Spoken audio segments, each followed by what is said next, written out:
You know the feeling, right? You walk into a strategy meeting full of hope, and hours later you walk out with what? A stack of notes that don't make sense and zero clear direction. It is so frustrating. But what if I told you there's a better way to do this?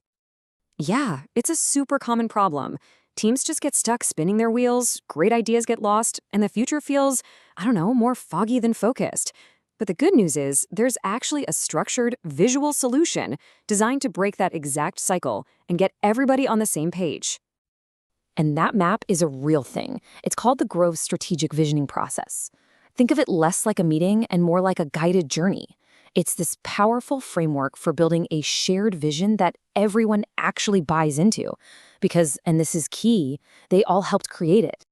So how does this map actually work? Well, the entire process is built around a single, really elegant model that guides the whole thing. And this is it, the infinity loop. And the genius of it is just how simple it is. It's a journey through time. You start right here by grounding yourselves in the present. Then you travel backward to learn from your past. And only then, with that shared history, do you move forward to invent the future.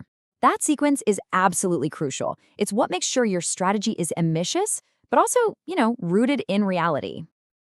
Right, so before you can even dream about the future, you have to build a solid foundation, right here and now. This first step is all about creating what they call a safe container for the really important work that's about to happen. And the tool for that is the meeting startup template. Honestly, this might be the single most important part of the entire process.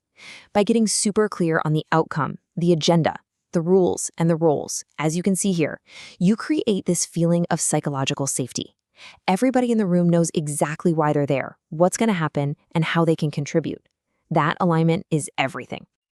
Okay, so we're all grounded in the present. Now it's time to look back. This part is all about digging up the stories and the key moments that made you who you are as a team today. It's about building that shared context that is so essential for moving forward together. The main tool for this is the graphic history. It's basically a big collaborative timeline where the whole team plots out the key events, the people, the highs, the lows, all of it. And what's so cool is how this gets people telling stories. It stops being about dry facts and dates and becomes about unearthing the moments that reveal the real culture of the organization. And sometimes, the stories you get are just pure gold. There's this great example from a facilitator who said a team started talking about a time when these wild turkeys attacked the car of a director nobody really liked. That one single hilarious story said more about the company's past struggles and their sense of humor than any formal report ever could. See, this is how a team's real history comes alive. All right, now for the tricky part, inventing the future. Let's be honest, the future can feel really abstract, kind of scary even. So you need a creative way to get past that mental block and make it feel real and tangible. And for that, you use the cover story vision exercise. Instead of asking a vague question like, where do we want to be in 10 years, you give them a fun, creative prompt. You say, it's 10 years from now, and you've been so wildly successful that you're on the cover of a major magazine. What does that cover say? It's a simple little shift, but moving from planning to storytelling is incredibly powerful. Now, the crucial thing to remember here is that the goal isn't to create one perfect, polished magazine cover. Not at all. The idea is to create lots of them, each one packed with different headlines, customer quotes, and big ideas.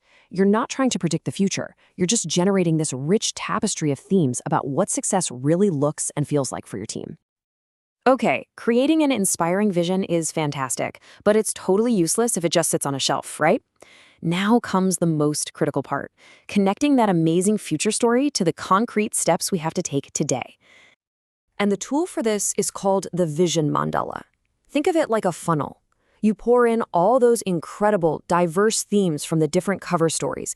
You start to cluster them, find the connections, and you distill everything down into one central, powerful vision statement that everyone agrees on. And the results? They can be unbelievably profound.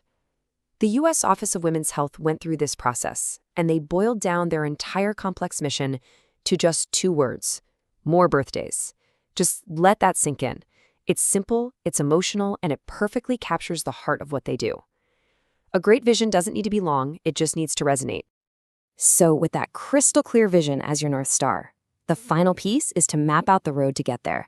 The team defines 3 to 5 bold steps. These are the big strategic moves you need to make. And then each of those bold steps gets its own detailed, actionable game plan. And that, right there, is why this whole thing works. The journey takes you from a fuzzy idea to a shared creative dream, and then all the way to a set of coordinated game plans. It makes sure all that amazing energy from the session doesn't just fade away. It gets channeled into a synchronized roadmap that everyone gets, believes in, and knows how to execute. So I'll leave you with this question to chew on.